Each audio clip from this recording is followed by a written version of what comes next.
បាទនៅក្នុងកម្មវិធីបច្ចុប្បន្នភាពអន្តរជាតិខ្ញុំសម្រាំងយកព័ត៌មានចំនួន4មកជម្រាបជូនប្រិយមិត្តទាំងអស់គ្នាគឺតាក់ទងជាមួយនឹងប្រទេសកម្ពុជាទាំងអស់ដូច្នេះកុំតាណាគឺនៅស្ដាប់រហូតដល់ចប់ទី1គឺជាលទ្ធផលនៃការប្រជុំពិសេសរបស់គណៈកម្មការព្រំដែនទូតរបស់កម្ពុជាជាមួយនឹងថៃនៅទីក្រុងកូឡាឡាំពួរប្រទេសម៉ាឡេស៊ីគឺបានលទ្ធផលដែលភាគីទាំងសងខាងអះអាងពីបាទជោគជ័យនឹងការពេញចិត្តទទួលយកលទ្ធផលនោះដូចគ្នាហើយខ្ញុំក៏ប្រាប់ទាំងប្រតិកម្មរបស់កម្ពុជានិងប្រតិកម្មរបស់ខាងភាគីថៃថាតើភាគីទាំងពីរមានប្រតិកម្មយ៉ាងម៉េចជាសរុបគឺភាគីទាំងសងខាងសប្បាយចិត្តទាំងសងខាងទទួលយកលទ្ធផលនេះបានដូចគ្នាហើយព័ត៌មាននៅក្នុងនោះក៏មានចែករំលែកអំពីលទ្ធផលនៃការជួបប្រជុំរបស់គណៈកម្មាធិការព្រំដែនចម្រុះនេះបាននិយាយអំពីខណ្ឌសីមាបាទហើយព័ត៌មានទី2គឺប្រតិកម្មរបស់ខាងស្ថានទូតរបស់ជប៉ុនក្រសួងការបរទេសរបស់ជប៉ុនតែម្ដងទៅលើលទ្ធផលនៃកិច្ចប្រជុំគណៈកម្មការព្រំដែនទូទៅនេះបាទអញ្ចឹងគឺខាងជប៉ុនគាត់រីករាយដោយសារតែគាត់មានផលប៉ះពាល់នៅក្នុងបញ្ហានោះដែរហើយគាត់បញ្ញាថានឹងជួយធ្វើយ៉ាងណាជំរុញឲ្យការអនុវត្តបទជបាញ់គ្នានេះបានជោគជ័យហើយព័ត៌មានទី3គឺតាក់ទងជាមួយនឹងកិច្ចប្រជុំរបស់ខាងទូតសហរដ្ឋអាមេរិកជាមួយនឹងតំណាងរបស់កម្ពុជាគឺលោកស៊ុនចន្ទថុលអំពីវិស័យឯកជនរបស់សហរដ្ឋអាមេរិកនៅក្នុងប្រទេសកម្ពុជាមូលហេតុអ្វីបានជាខ្ញុំយកមកជម្រាបពេលនេះខ្ញុំនឹងជម្រាបជូននៅក្នុងកម្មវិធីព័ត៌មានពិស្ដារហើយព័ត៌មានទី4បាទព័ត៌មានទី4ប្រធានព្រឹទ្ធសភារបស់កម្ពុជាជាមួយនឹងបទវិភាគរបស់ The Nation បាទដែលខ្ញុំហៅថាជាបទវិភាគរលូតមុនពេលកំណត់គាត់តែឃើញបទវិភាគនេះខ្ញុំអស់សំណើចហើយខ្ញុំគ្រាន់តែជម្រាបប្រតិកម្មសិនការវិភាគរបស់ខ្ញុំតបទៅវិញខ្ញុំនឹងជូននៅពេលល្ងាចគឺក្នុងកម្មវិធីបច្ចុប្បន្នភាពអាមេរិកាំងខ្ញុំនឹងជូនលម្អិតពីព្រោះឥឡូវនឹងមានហើយប៉ុន្តែខ្ញុំមិនចង់ឲ្យយករឿងនេះមកតាក់ទាញនឹងលទ្ធផលនោះទេបាទគឺខ្ញុំហៅថាជាការវិភាគរលូតមុនកំណត់របស់ The Nation បាទ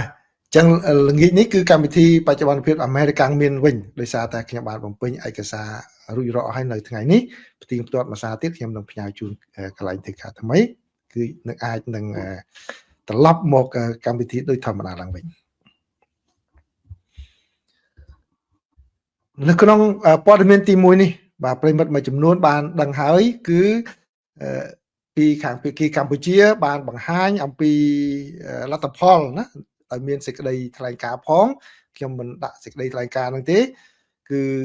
សរុបមកនៅក្នុងការជួបប្រជុំហ្នឹងគឺមានការឯកភាពគ្នាដោយដែលមានបានស្នើដោយភាគីថៃ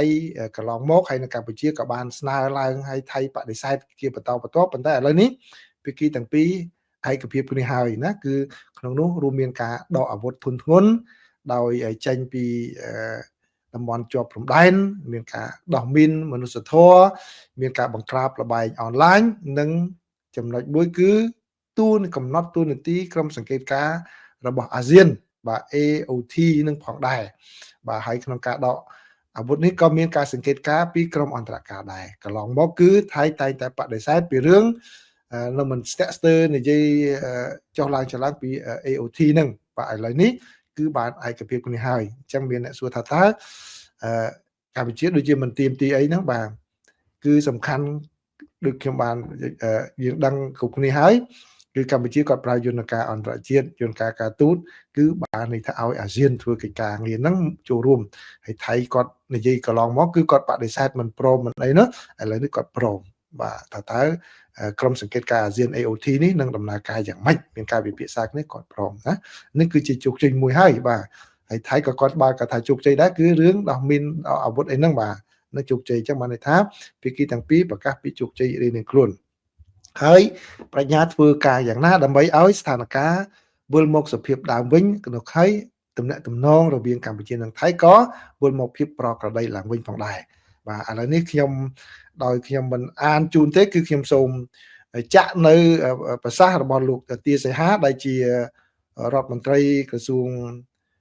ការពិជាតិរបស់កម្ពុជាដែលបានអញ្ជើញចូលរួមហើយគាត់បានថ្លែងនៅក្នុងសន្និសីទសារព័ត៌មានតែខ្ញុំមិនចាក់មិនទាំងសងទេគឺច្បិចយកតែចំណុចដកសងទៅចំណុចដែលលោករដ្ឋមន្ត្រីនិយាយពាក់ព័ន្ធជាមួយនឹងលទ្ធផលបាទពីបានសម្រេចឯកភាពគ្នាលើយន្តការសំខាន់ចំនួនមួយចំនួនដើម្បីកាត់បន្ថយភាពតានតឹងផ្នែកយោធាតាមរយៈការកសាងបង្រៀងដំបូងនៃឯកសារផែនការសកម្មភាព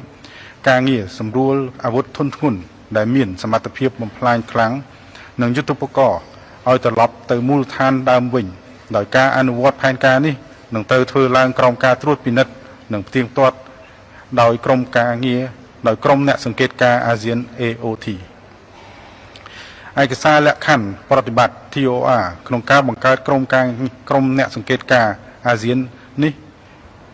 បានចុះហត្ថលេខារួចរាល់ដោយសហប្រធាន GBC នៅថ្ងៃនេះរួចហើយភាគីទាំងពីរបានឯកភាពគ្នាទៅលើនិយមនីតិវិធីប្រតិបត្តិ SOP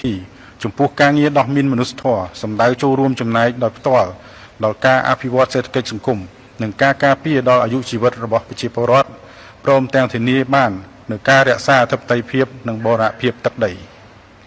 យើងក៏បានឯកភាពគ្នាផងដែរលើផែនការសកម្មភាពនិងកិច្ចសហប្រតិបត្តិការដើម្បីទប់ស្កាត់និងបង្ក្រាបបទល្មើសឆ្លងដែនរួមបញ្ចូលទាំងការឆបោកតាមប្រព័ន្ធវិទ្យា Cyber Scam និងការជួញដូរមនុស្សរវាងនគរបាលជាតិកម្ពុជានិងនគរបាលជាតិថៃភាគីទាំងពីរបានបញ្ជាក់សារជាថ្មីពីការគាំទ្រដល់កិច្ចខិតខំប្រឹងប្រែងរបស់ស្ថាប័នពាក់ព័ន្ធរបស់ប្រទេសទាំងពីរក៏ដូចជាការចែករំលែកព័ត៌មានដោយធានាថាបញ្ហាទាំងនេះនឹងត្រូវបានដោះស្រាយស្របតាមច្បាប់ជាតិនិងគោលការណ៍មនុស្សធម៌បាទប្រិមិត្តឮទេឃើញទេបាទដូចខាងថៃគាត់ក្ដុំក្ដាំងហ្នឹងឥឡូវគាត់បានហ្នឹងហើយប៉ុន្តែចំណុចមួយដែលគាត់អត់ហ៊ានក្ដុំក្ដាំងហើយគាត់និយាយពីមុនមកហើយគាត់ដកថយពីព្រោះគាត់ថាទីបំផុតគាត់ទៅព្រមនោះគឺការចូលសង្កេតការរបស់ក្រុមអាស៊ាននេះឯងដែលពេលមុនគាត់ប្រកែកថាអូយយន្តការទ្វេភាគីជារឿងល្អគាត់ថាភាគីណាផ្សេងមិនឲ្យចង់ឲ្យចូលទេកម្ពុជាស្ងាត់អូសដៃគាត់ទៅធ្វើម៉េចឲ្យអាស៊ានចូលសង្កេតការហើយពេលហ្នឹងព្រៀងធ្វើសេចក្តីព្រៀង TOR របស់ពួកខាងសង្កេតការអាស៊ានហ្នឹងឥឡូវនៅថ្ងៃនេះតាមប្រកាសរបស់លោកទេសីហាគឺគេបានឯកភាពគ្នាទៅលើ term of reference ណាលក្ខខណ្ឌនៃការអនុវត្តការងាររបស់ខាងអាស៊ាននឹងធ្វើយ៉ាងម៉េចឲ្យព្រមហើយអញ្ចឹងគឺថៃក៏អត់ហ៊ានប្រកាសកន្លែងនឹងថាគាត់ឥឡូវនេះព្រមតាមអ្វីដែលកម្ពុជាចង់បាននឹងហើយទេបាទអញ្ចឹងមិនសូម្បីតែប្រិមិត្តរបស់ខ្ញុំដែលចូលមកជាប្រចាំហ្នឹងក៏កម្ពុជាខ្លួនឯងក៏ភ្លេចចំណុចតែខ្លួនកម្ពុជាចង់បាននឹងដែរគឺទាមទារចំណុចហ្នឹងឲ្យអ្នកឲ្យសង្កេតការមកមើលឲ្យឃើញឲ្យច្បាស់ពីព្រោះអីដោយខ្មែរយើងនិយាយថាមានសុតមិនខ្លាចភ្លើងគឺយើងហៅអន្តរជាតិមកមើលហើយថៃគាត់មិនចង់ឲ្យហ្នឹងគឺមានរឿងពីររឿងគាត់ខូចផងរឿងគាត់មិនចង់ឲ្យអ្នកណាមកត្រួតគាត់ផងគាត់ចង់ដើរធ្វើជាបងឃុំដូច្នេះនេះគឺជាលទ្ធផលចឹងហើយភាគីកម្ពុជាក៏ទទួលយកបាទហើយនៅក្នុងការថ្លែងរបស់លោកទាសីហានោះក៏មានបានបញ្ជាក់ជាថ្មីអំពីការដោះលែងយុទ្ធជនទាំង18រូបហើយនឹងការដែលលោកអបអសាទរ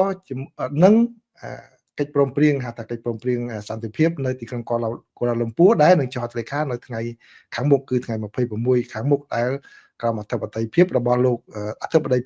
Trump ឬក៏ថាជាសាក្សីដោយលោកតាមហើយនឹងម៉ាឡេស៊ីផងដែរអត់មានឮសូរថានិយាយអំពីចិនទេណាសូមអធិស្ឋានដែលមិត្តភ័ក្តិមួយចំនួនដែលគាត់ចង់ឮពាក្យហ្នឹងប៉ុន្តែឥឡូវខ្ញុំសូមចាក់នៅប្រសាសន៍របស់លោកទាសីហាជូនប្រិមិត្តផងដែរសូមសាទរនឹងវាតម្លៃខ្ពស់ចំពោះកិច្ចខិតខំប្រឹងប្រែងនិងព្រមព្រៀងសន្តិភាពរវាងប្រទេសកម្ពុជានិងថៃដែលគ្រោងនឹងចុះហត្ថលេខានៅថ្ងៃទី26ខែតុលាឆ្នាំ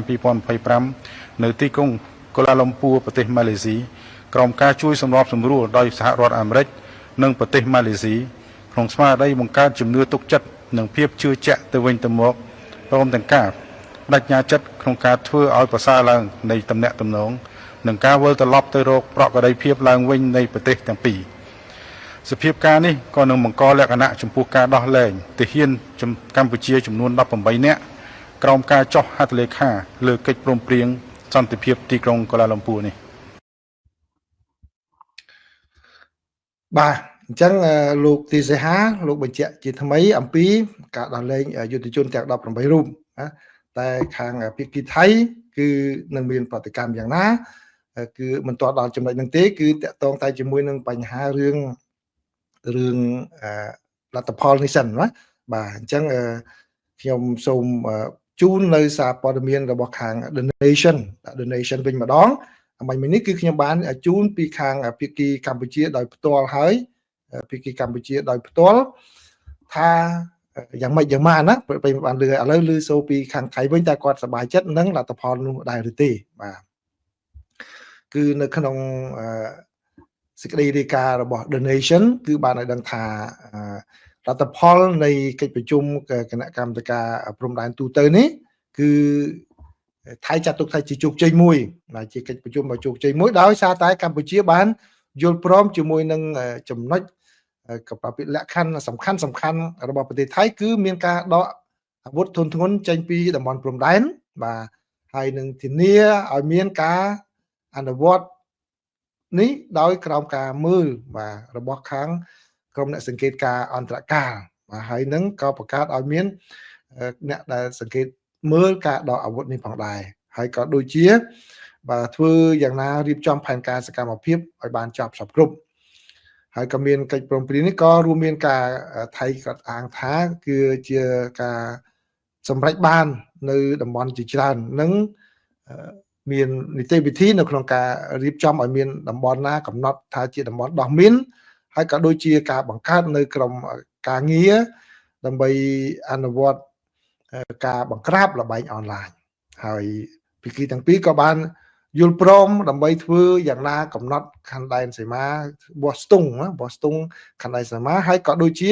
ដាក់បង្គោលដែលបណ្ដោះអាសន្នតម្រុយបង្គោលបណ្ដោះអាសន្នទេដើម្បីធ្វើយ៉ាងណាគ្រប់គ្រងឲ្យមានភាពស្ងប់ស្ងាត់ឡើងវិញទៅលើចំនួនតកតងនឹងភូមិដែលនៅតាមតំបន់ព្រំដែននៅក្នុងខេត្តស្រះកែវបាទអញ្ចឹងគឺជាការមួយដែលខាងភាគីថៃបានលើកឡើងហើយនេះបើកាសែត The Nation បានបន្ថែមទៀតថាបើតាមលោករដ្ឋមន្ត្រីការពិជាតិរបស់ថៃលោកបាននិយាយថាគឺមេបញ្ជាការយុទ្ធភូមិភាគ2របស់ថៃហើយនឹងមេបញ្ជាការយុទ្ធភូមិភាគ4របស់កម្ពុជាគឺទៅបានប្រគល់ភារកិច្ចនៅក្នុងការអនុវត្តផែនការរួមគ្នាបាទដែលពួកគេនឹងជួបប្រជុំគ្នានៅថ្ងៃសៅរ៍នេះដើម្បីនិយាយអំពីផែនការជំហានបន្ទាប់ហើយពាក់ព័ន្ធជាមួយនឹងតំបន់ចំនួននៅភូមិនងច័ន្ទខាងភាគីថៃហើយនឹងឬក៏បាននងយ៉ាកែវនៅក្នុងខេត្តស្រះកែវគឺភាគីទាំងពីរគឺបានឯកភាពគ្នានឹងធ្វើការវាស់វែងរួមគ្នាបាទទៅលើចន្លោះពីបង្គោលលេខ42ទៅដល់47ហើយនឹងដាក់កំណត់នៅតម្រុយបាទតម្រុយព្រំដែននេះបណ្ដោះអាសន្នសិនបាទហើយលោករដ្ឋមន្ត្រីណតភ័ណ្ឌបានបញ្ជាក់ថាបង្គោលដែលដាក់មកហ្នឹងគឺបណ្ដោះអាសន្នទេណាបណ្ដោះអាសន្នទេដែលនឹងជាការមួយជួយគ្រប់គ្រងទៅដល់ការសម្របសម្រួលវាស់វែងនឹងការកាន់កាប់ដីធ្លីរបស់ភាគីទាំងសងខាងបាទដែលលោកសង្កត់ធ្ងន់ថាការកំណត់នេះគឺវាជាគោលបំណងធ្វើយ៉ាងណាមិនអោយប៉ះពាល់ទៅដល់ផលប្រយោជន៍ថៃនៅក្រោមច្បាប់អន្តរជាតិ international law ណាច្បាប់អន្តរជាតិហើយលោកបានបញ្ជាក់ផងដែរថៃក៏នឹងសាងសង់របងព្រំដែនដែលនៅតំបន់ណាដែលបានកំណត់ព្រំដែនហើយដែលបានឯកភាពគ្នារវាងប្រទេសទាំងពីរបាទអញ្ចឹងគាត់អត់បញ្ជាក់ថានៅកន្លែងណាដែលសាងសង់បង្គោលរបងនោះទេបាទគឺតែនៅលើតំបន់ដែលបានឯកភាពគ្នាហើយតែប៉ុណ្ណោះបាទនេះគឺជាខាងភាគីថៃក៏បានរាយការណ៍អញ្ចឹងខាងថៃក៏បានរីករាយហើយកម្ពុជាក៏រីករាយបាទក្រោយពីហ្នឹងគឺយើងឃើញមានការដែលរាយការណ៍បាញ់មិញនេះគឺពាក់ព័ន្ធជាមួយនឹងការជួបប្រជុំគ្នារបស់គណៈកម្មការព្រំដែនចម្រុះកម្ពុជាថៃដែលបានចេញសេចក្តីប្រកាសដែលមើលទៅគឺមានតកតងជាមួយនឹងបញ្ហាភូមិនងច័ន្ទហ្នឹងគឺកម្ពុជាក៏បាននិយាយដែលខ្ញុំសូមអានពីដកស្រង់ពីសេចក្តីថ្លែងការណ៍របស់កម្ពុជាបន្តិចដែលបានចេញក្រោយពីជំនួបនៃគណៈកម្មាធិការចម្រុះព្រំដែន JBC ដែលខាង សារព័ត៌មាន Thai Nation ហ្នឹងក៏និយាយទៅដល់ដែរហ្នឹងគឺនៅចន្លោះភូមិជោគជ័យឬហានៅថៃហានងច័ន្ទហើយនៅភូមិខ្មែរព្រៃច័ន្ទនិងនងយ៉ាកែវហ្នឹងគឺកម្ពុជានិងថៃឯកភាពពិនិត្យកែសម្រួលបែបបទណែនាំបច្ចេកទេសសម្រាប់ការវាស់វែងរួមគ្នានិងបោះបង្គោលបណ្ដោះអាសន្ននៅកំណត់ខ្សែព្រំដែនអធិភាពនៅចន្លោះបង្គោល42និង47បន្ទាប់ពីការវាស់វែងនិងបោះបង្គោលបណ្ដោះអាសន្នព្រមទាំងទទួលបានការយល់ព្រមពីរដ្ឋាភិបាលរៀងៗខ្លួនភាគីទាំងពីរនឹងស្នើសុំយោបល់ពីរដ្ឋាភិបាលរៀងៗខ្លួនដើម្បីពិនិត្យសម្រាប់លើការបង្កើតយន្តការសមស្របណាមួយសម្រាប់ធ្វើការសម្រួលការកាប់និងអាស្រ័យផលរបស់ភាគីទាំងពីរបាទហើយក៏មានការសាងសង់បង្គោលព្រំដែន15តាមគំរូដែលបន្សល់តាំងពីសម័យបារាំងមកដល់ផងដែរអញ្ចឹងគឺបានន័យថាអ្វីវាត្រឡប់ទៅយន្តការច្បាប់ដែលមានស្រាប់កិច្ចព្រមព្រៀងសន្ធិសញ្ញាដែលមានស្រាប់វិញដដែលអញ្ចឹងហើយបានជាក្នុងពេលកន្លងមកខ្ញុំជូនយោបល់ប្រិយមិត្តថាកុំអាឡូតទៅតាមសភាពការដែលខាងថៃគាត់បង្កើតឡើងឬក៏រឿងអីគាត់បង្កើតឡើងគឺទីបញ្ចប់ត្រូវតែត្រឡប់ទៅយន្តការច្បាប់អ្នកដែលចរចានឹងឯកភាពគ្នាទៅតាមអ្វីដែលអាណានិគមគាត់បន្សល់វិញដដែលអត់មានខុសពីនោះទេបាទបើការកំណត់រកឃើញថាតំបន់នេះតាំងពីសម័យអាណានិគមរបស់អ្នកណាគឺត្រូវតែទទួលស្គាល់យើងបើថាចង់ចរចាគ្នាកែមិនហ្នឹងក៏តើតើមានការឯកភាពគ្នាចរចាគ្នានឹងទៀតទៅអញ្ចឹងណាមិនមែនអាចមកប្រាច្បាប់ព្រៃបានទេបាទហើយក្នុងពេលដែលប្រជុំចប់ហ្នឹងគឺក៏មានខាងកម្ពុជាខាងម៉ាឡេស៊ីហ្នឹងក៏បានទទួលជួបសំណេះសំណាលហើយ3ភាគីត្រីភាគីផងដែរគឺម៉ាឡេស៊ីរដ្ឋមន្ត្រីការពារជាតិម៉ាឡេស៊ីរដ្ឋមន្ត្រីការពារជាតិកម្ពុជារដ្ឋមន្ត្រីការពារជាតិរបស់ខាងថៃក៏បានជួបប្រជុំគ្នានៅពេលដែលចុះហត្ថលេខាលើ JBC នឹងបញ្ចប់ផងដែរគឺដោយបើយោងតាមខាងក្រសួងការពារជាតិរបស់កម្ពុជាគឺឲ្យដឹងថាអ្នកដែលចូលរួមនោះគឺមានលោកទាសីហារដ្ឋមន្ត្រីការពារជាតិកម្ពុជាហើយខាងម៉ាឡេស៊ីគឺលោកមូហាម៉ែតបាទហើយនឹងខាងភាគីខាងថៃគឺលោកណតផនហើយនៅក្នុងនោះគឺក្រសួងបានឲ្យដឹងថាភាគីទាំង3បានឯកភាពគ្នាក្នុងការបន្តខិតខំថែរក្សាសន្ទុះនៃការស្វែងរកសន្តិភាពឡើងវិញរវាងប្រទេសកម្ពុជានិងថៃតាមរយៈយន្តការសំខាន់ដែលបានឯកភាពគ្នាក្នុងកិច្ចប្រជុំពិសេសលើកទី2នៃគណៈកម្មាធិការព្រំដែនទូតកម្ពុជាថៃកាលពីព្រឹកមិញគឺព្រឹកថ្ងៃពុធនេះហើយភាគីកម្ពុជាក៏បានថ្លែងអំណរគុណចំពោះកិច្ចខិតខំប្រឹងប្រែងយ៉ាងមានប្រសិទ្ធភាពរបស់ម៉ាឡេស៊ីក្នុងការជួយសម្របសម្រួលដល់ការចរចារវាងកម្ពុជានិងថៃក្នុងពេលកន្លងមកដែរបាទនេះគឺជាលទ្ធផលចុងក្រោយដែលខាងភាគីទាំងពីរបានសម្រេចបានបាទអញ្ចឹងខ្ញុំចងក្រងទាំងភាគីកម្ពុជានិងភាគីថៃមកជម្រាបជូនប្រិយមិត្តឥឡូវនេះតើប្រតិកម្មយ៉ាងម៉េចដែរខាងជប៉ុនគាត់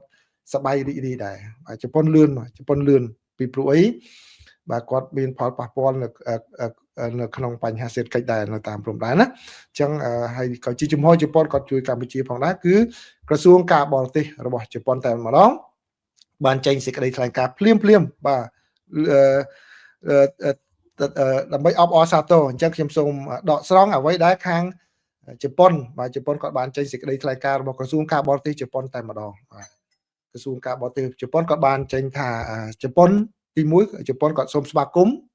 ចំពោះវឌ្ឍនភាពកិច្ចប្រជុំគណៈកម្មាធិការព្រំដែនទូទៅកម្ពុជាថៃដែលបានធ្វើឡើងនាថ្ងៃទី23ខែតុលានៅប្រទេសម៉ាឡេស៊ីដែលបានពិភាក្សាអំពីការវិលត្រឡប់ទៅរកប្រក្រតីភាពឡើងវិញនៃទំនាក់ទំនងរវាងប្រទេសទាំងពីរនិងឯកភាពគ្នាលើការបង្កើតក្រុមសង្កេតការអាស៊ានអានេះកញ្ញាជប៉ុនគាត់ថានឹងការឯកភាពគ្នាលើការបង្កើតក្រុមសង្កេតការអាស៊ានដែលជាការរួមចំណែកក្នុងការធ្វើឲ្យកិច្ចព្រមព្រៀងបទជបាញ់កាន់តែមានភាពច្បាស់លាស់ហើយជប៉ុនក៏សូមសម្ដែងនៅការគោរពចំពោះកិច្ចខិតខំប្រឹងប្រែងការទូតរបស់គ្រប់ភាគីពាក់ព័ន្ធរួមទាំងសហរដ្ឋអាមេរិកនិងម៉ាឡេស៊ីជាប្រធានអាស៊ានដែលគាំទ្រដល់ការពិភាក្សារវាងប្រទេសកម្ពុជានិងប្រទេសថៃហើយទី3ជប៉ុនក៏ថាភាពប្រសើរឡើងវិញនៃទំនាក់ទំនងរវាងប្រទេសកម្ពុជានិងថៃមានសារៈសំខាន់សម្រាប់ស្ថិរភាពការអភិវឌ្ឍក្នុងតំបន់ទាំងមូលរដ្ឋាភិបាលជប៉ុនសង្ឃឹមថាប្រទេសទាំងពីរនឹងបន្តគោរពតាមកិច្ចព្រមព្រៀងបទជបាញ់គ្នាហើយភាពតានតឹងរវាងប្រទេសទាំងពីរនឹងត្រូវបានបន្ធូរបន្ថយដោយសន្តិវិធីតាមរយៈការសន្ទនាក្នុងន័យនេះ ជប៉ុននឹងបន្តកិច្ចខិតខំប្រឹងប្រែងដើម្បីជំរុញការអនុវត្តយ៉ាងប្រកបប្រជានៅកិច្ចព្រមព្រៀងជបាញ់និងបន្ថយភាពតានតឹងដោយសហការជាមួយនឹងប្រទេសពាក់ព័ន្ធនានាបាទនេះគឺជាការឆ្លើយតបរបស់ខាងរដ្ឋាភិបាលជប៉ុនចំពោះលទ្ធផលនៃកិច្ចប្រជុំការសម្រេចបាននៅថ្ងៃនេះបាទហើយប្រិយមិត្តមានចាំបានទេបាទមុនពេលទៅប្រជុំនោះគឺខាងរដ្ឋមន្ត្រីក្រសួងការពារជាតិថៃនោះគាត់ថាមិនបានលទ្ធផលអីមិនចូលប្រជុំមិនអីទេបាទមិនទៅមិនចុះហត្ថលេខាទេបាទទីបំផុតគាត់ត្រូវទៅអញ្ចឹងយើងស្ដាប់សម្ដីរបស់គាត់ពេលហ្នឹងបានយើងមើលទៅថាគាត់ក៏ជាអ្នកដឹកនាំគណៈបកមួយផ្សេងនយោបាយមួយនៅក្នុងប្រទេសថៃដូច្នេះគាត់ត្រូវតែនិយាយដើម្បីបំពេញមហាជនរបស់គាត់នោះទេបាទទីបំផុតលទ្ធផលដែលជាក់ស្ដែងគាត់ត្រូវតែទទួលយកបាទហើយនៅក្នុងការប្រជុំថ្ងៃមិញនេះបាទប្រហែលថ្ងៃមុនដែរហ្នឹងគឺក៏មានការចូលរួមសង្កេតការពីខាងអន្តរការអាស៊ានហ្នឹងទៅមើលដែរណាហើយនឹងខាងភិរៈធារីអនុព័ន្ធយោធារបស់សហរដ្ឋអាមេរិកក៏ទៅចូលរួមដែរណាអនុព័ន្ធយោធារបស់សហរដ្ឋអាមេរិកដែលនៅម៉ាឡេនៅកម្ពុជាហើយនឹងនៅថៃហ្នឹងក៏ទៅចូលរួមដែរណាបាទនេះបើតាមការបញ្ជាក់របស់ខាងរដ្ឋមន្ត្រីការពារជាតិរបស់កម្ពុជាខាងសហរដ្ឋអាមេរិកមានវត្តមានជានិច្ចនៅក្នុងកិច្ចប្រជុំទាំងអស់នោះបាទនេះក៏ណាចង់ជម្រាបជូនឲ្យប្រិយមិត្តបាទអញ្ចឹងអំពីការចូលរួមរបស់សហរដ្ឋអាមេរិកដោយដែលខ្ញុំបានជម្រាបទៀតថាបាទកុំជឿអ្នកដែលនិយាយថាអាមេរិកមិនចាប់អារម្មណ៍នោះទេកុំជឿឲ្យសោះបាទជារឿងមួយដែលនិយាយតាមអារម្មណ៍ទេនៅក្នុងកិច្ចប្រជុំប្រមាណអាមេរិកជាប់ជានិច្ចចូលជានិច្ចតែម្ដងបាទពីព្រោះអីអាមេរិកមិន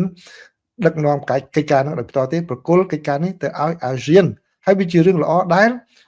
ពង្រឹងអាស៊ានឲ្យកាន់តែមានភាពរឹងមាំឡើងក្នុងការដោះស្រាយបញ្ហាខ្លួនឯងដែលពីមុនមកអាស៊ានចូលលើគោលការណ៍មិនលូកលាន់កិច្ចការផ្ទៃក្នុងរវាងប្រទេសមួយប៉ុន្តែឥឡូវវាមិនមែនតែមួយទេគឺប្រទេសពីរដែលជាសមាជិកចឹងអាស៊ានត្រូវតែពង្រឹងខ្លួនហើយអាមេរិកគាត់ចង់បានចឹងបាទគឺឲ្យយន្តការថ្នាក់តំបន់ហ្នឹងអាចដោះស្រាយបញ្ហាហ្នឹងអស់ច្រើនពីព្រោះការដឹកនាំរបស់អាមេរិកគេហៅ delegation ការប្រគល់អំណាចប្រតិភូកម្មអំណាចហ្នឹងគឺឲ្យតាមតំបន់ដោះស្រាយបានល្អបាទតាមក្រមតែច្បាប់អន្តរជាតិអីមកចឹងទៅបាទនិយាយតាក់ទងជាមួយនឹងអាមេរិកគឺព័ត៌មានទី3បាទគឺនៅថ្ងៃនេះបាទក៏មានកិច្ចប្រជុំផងដែររវាងខាងភិរៈធារីស្ថានទូតសហរដ្ឋអាមេរិកនៅកម្ពុជាជាមួយនឹងភាគីកម្ពុជាដែលដឹកនាំដោយបាទលោកស៊ុនចន្ទថលដែលជាឧបនាយករដ្ឋមន្ត្រីហើយទទួលបន្ទុកខាងការចរចាពាណិជ្ជកម្មនេះបាទបើយោងតាមការប្រកាសព័ត៌មានរបស់ស្ថានទូតសហរដ្ឋអាមេរិកប្រចាំនៅប្រទេសកម្ពុជាគឺអ្នកធ្វើជាអធិបតីនឹងគឺអ្នកស្រីភិរៈធារី Walker បានធ្វើអធិបតីជាមួយនឹងលោកឧបនាយករដ្ឋមន្ត្រីស៊ុនចន្ទថលនៅថ្ងៃទី23ខែតុលានៅក្នុងកិច្ចសន្ទនារវាងវិស័យសាធារណៈនិងឯកជនលើកទី3របស់សហរដ្ឋអាមេរិកនិងកម្ពុជាដើម្បីពិភាក្សាអំពីឱកាសសម្រាប់ការវិនិយោគរបស់សហរដ្ឋអាមេរិកនិងពិនិត្យនិងដោះស្រាយបញ្ហាដែលសហគមន៍ធុរកិច្ចអាមេរិកកំពុងប្រឈមនៅកម្ពុជាតំណាងវិស័យឯកជនរបស់សហរដ្ឋអាមេរិកបានផ្ដល់អនុសាសន៍សម្រាប់លើកកម្ពស់តម្លាភាពដកចេញនៅរបាំងទីផ្សារនិងបង្កលក្ខណៈងាយស្រួលសម្រាប់ការធ្វើអាជីវកម្មនៅកម្ពុជាសហរដ្ឋអាមេរិកបដិញ្ញាចិត្តក្នុងការធ្វើការជាមួយរដ្ឋាភិបាលកម្ពុជា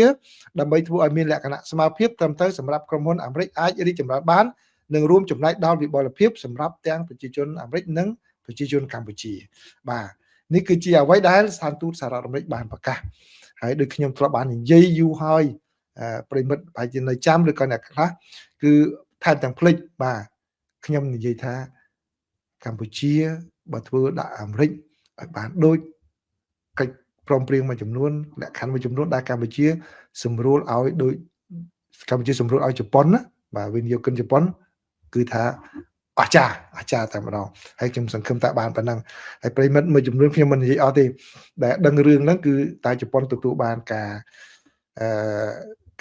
គ្រប់គ្រងពីរដ្ឋាភិបាលកម្ពុជាយ៉ាងម៉េចហើយនឹងយ៉ាងម៉េចអ្នកមួយចំនួនដែលខ្ញុំមិនចូលលំអិតដល់ពេលហ្នឹងទេណាប៉ុន្តែអ្វីដែលខ្ញុំបានជម្រាបជូនខ្ញុំពិនិត្យមើលចំណុចនេះទៀតថាតើអ្វីដែលពិភាក្សានៅថ្ងៃនេះតើវានឹងមានផលយ៉ាងម៉េចនៅក្នុងពេលដែលលោក Trump លោកអញ្ជើញមក ចូលរួមកិច្ចប្រជុំកំពូលរបស់អាស៊ានហ្នឹងពីព្រោះលោក Trump លោកបដោតទៅលើបញ្ហាហ្នឹងដែរដូច្នេះខ្ញុំជឿថាលទ្ធផលនៃការប្រជុំនេះដែលកម្ពុជាបើកចំហឲ្យបានសម្រេចបានប៉ុណ្ណាហ្នឹងអាចនឹងជាការមួយរាយការណ៍បន្ថែមទៅលោក Trump ហើយអ្វីដែលខ្ញុំសង្ឃឹមបើបានគ្រាន់ជាការសង្ឃឹមរបស់ខ្ញុំប្រសិនបើពន្ធ 19% ហ្នឹងបើថាជាទូទៅនៅទៅប៉ុន្តែបើសិនជាមានការលើកលែងតំណែងមួយចំនួនសម្រួលដោយសារតែកម្ពុជាសម្រួលឲ្យធុរជនរបស់អាមេរិកធ្វើការល្អនៅកម្ពុជាលុបរបាំងមួយចំនួនបើសិនជាអាមេរិកដាក់តំណែងមួយចំនួនក្រោមមិនទាំងអស់ណាតំណែងមួយចំនួនក្រោម 19% ហ្នឹងអានឹងរត់តែអស្ចារ្យសម្រាប់កម្ពុជាបាទនឹងចាំមើលទាំងអស់គ្នាដែរណាបាទពីព្រោះឥឡូវនេះអាចមានការឯកភាពនេះប៉ុន្តែគេមិនតាមប្រកាសទុកឲ្យលោកធានាធិបតីប្រកាសក៏មានដែរបាទការក្រុមការងារគេមានលក្ខការអញ្ចឹង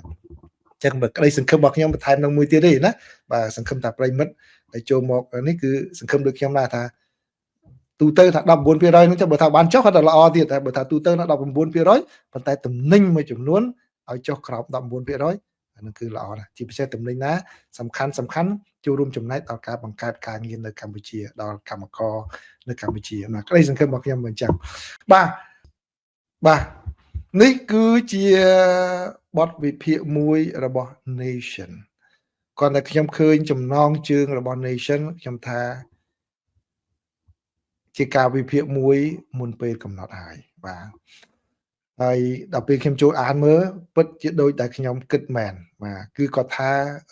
ខ្យល់នៃការផ្លាស់ប្ដូរសម្រាប់បាទតកូលហ៊ុនគឺកើតមានហើយបាទតែគាត់បានសរសេរកិច្ចការសរសេរចំណុចមួយចំនួនហើយខ្ញុំសូមមិនជម្រាបជូនប្រិមិត្តរបស់ខ្ញុំពីការយល់ឃើញរបស់ខ្ញុំនៅពេលនេះទេខ្ញុំនឹងជូននៅពេលល្ងាចបាទមានចំណុចច្រើនដែលខ្ញុំនឹងចង់និយាយប៉ុន្តែខ្ញុំត្រូវថ្លឹងថ្លែងពាក្យមួយចំនួនដែលខ្ញុំដកចេញសិនពាក្យណាមួយចំនួនថ្លឹងថ្លែងមកមិនជម្រាបជូនទាំងអស់ប៉ុន្តែគ្រាន់តែជាចំណេះដឹងដល់ប្រិមិត្តផងដែរបាទក៏ដែលគ្រាន់តែខ្ញុំប្រើពាក្យសង្ខេបមួយថាជាការវិភាគរបៀបរលូតកូនមុនកំណត់ហើយបាទគឺខ្ញុំមើលឃើញថាអ្នកសរសេរនេះស្ទើរភ្លើងមែនតើមកក្នុងការសរសេរបែបនេះបាទហើយខ្ញុំជឿថាអ្វីដែលខ្ញុំនឹងជម្រាបជូននៅពេលល្ងាចនេះប្រហែលជាមានអ្នកមិនសប្បាយចិត្តច្រើនក៏ប៉ុន្តែវាឆ្លើយនឹងសំណួរដែលខ្ញុំគិតយូរហើយប្រិមិត្តគាត់សួរពីរឿងការបង្កើតអីណានៅក្រៅប្រទេសនៅក្រៅអីខ្ញុំគិតមិនឆ្លើយប៉ុន្តែក្រោយពីឃើញអត្ថបទនេះខ្ញុំនឹងឆ្លើយខ្លះប៉ុន្តែខ្ញុំមិនឆ្លើយអស់ទេបើអាចឆ្លើយទៅសំណួរហ្នឹងដូច្នេះមានអ្នកនឹងមិនសប្បាយចិត្តហើយប៉ុន្តែសប្បាយចិត្តមិនសប្បាយចិត្តក៏ដោយមិនមែនជាភារកិច្ចរបស់ខ្ញុំទេខ្ញុំចង់ឲ្យប្រិមិត្តបានដឹងច្បាស់ពីការយល់របស់ខ្ញុំអំពីការវិវត្តហ្នឹងវាយ៉ាងម៉េចបាទប៉ុន្តែមុនហ្នឹងបញ្ចប់គឺខ្ញុំសូមជូនបដកម្មភ្លាមគាត់តែចេញពីអត្ថបទនេះភ្លាមឃើញខាងរដ្ឋាភិបាលខាងភាគីកម្ពុជាគឺលោកហ៊ុនសែនដែលជាប្រធានប្រសិទ្ធិនិងជាអតីតនាយករដ្ឋមន្ត្រីលោកបានធ្វើបដកម្មភ្លាមដែលខ្ញុំសូមដកសង្កលើបដកម្មរបស់គាត់មកជម្រាបជូនប្រិមិត្តហើយល្ងាចចាំជូនការវិភាគរបស់ខ្ញុំខ្លះបាទគឺលោកហ៊ុនសែនលោកបានសរសេរនៅក្នុង Facebook របស់លោកថាក្រោយពេលអានកាសែត The Nation កាសែត Thai The Nation ចុះផ្សាយពីកម្ពុជាខ្ញុំមានការចាំបាច់ធ្វើការណែនាំពួកគេឲ្យមានវិជ្ជាជីវៈក្នុងការសរសេរអ្វីដែលខ្ញុំគួរណែនាំទៅក្រុមកាសែតអស់លោកនោះគឺថាអស់លោកគួរផ្ដោតការយកចិត្តទុកដាក់លើសភាពការផ្ទៃក្នុងថៃល្អជាងមកគិតពីអនាគតផ្ទៃក្នុងកម្ពុជាខ្ញុំកាន់អំណាចតាំងពីអ្នកកាសែតថៃខ្លះមិនទាន់ចាប់កំណើតឬនៅដើរស្រាបនៅឡើយខ្ញុំស្គាល់នៅអ្វីដែលថានយោបាយផ្ទៃក្នុងកម្ពុជាក្នុងពេលដែលអ្នកកាសែតថៃមួយចំនួនមិនទាំងស្គាល់សភាពការថៃខ្លួនឯងផងមកខំសរសេរវិតម្លៃសភាពការកម្ពុជាខ្ញុំចង់ប្រាប់លោកអ្នកតាមដានឲ្យបានដិតដល់នៅអ្វីដែលកើតឡើងក្រោយរដ្ឋាភិបាលអាយុ4ខែក្រោយរំលាយសភានិងការបោះឆ្នោតនាដើមឆ្នាំ2026រឿងនៅកម្ពុជាពួកយើងចេះចាត់ចែងកិច្ចការខ្លួនឯងហើយមិនចាំបាច់សរសេរបង្វែរសាច់រឿងពីថៃមកកម្ពុជាទេបើលេងកំខឹងបើខឹងកំលេងនេះគឺជាប្រតិកម្មរបស់លោកហ៊ុនសែនដែលជាប្រធានព្រឹទ្ធសភារបស់កម្ពុជាក្រោយពីឃើញសារព័ត៌មាន The Nation នេះហើយខ្ញុំក៏យល់របស់ខ្ញុំមួយទៀតដែលខ្ញុំផ្ដល់គំនិតជាជ្រុងពីខាងក្រៅនេះទៅវិញអំពីស្ថានភាពនៅក្នុងកម្ពុជាហើយនឹងការវិភាគនេះតើវាស៊ីគ្នាឬយ៉ាងម៉េច ប្រិមិត្តនឹងអាចជាចំណេះដឹងហើយពិចារណាដោយខ្លួនឯង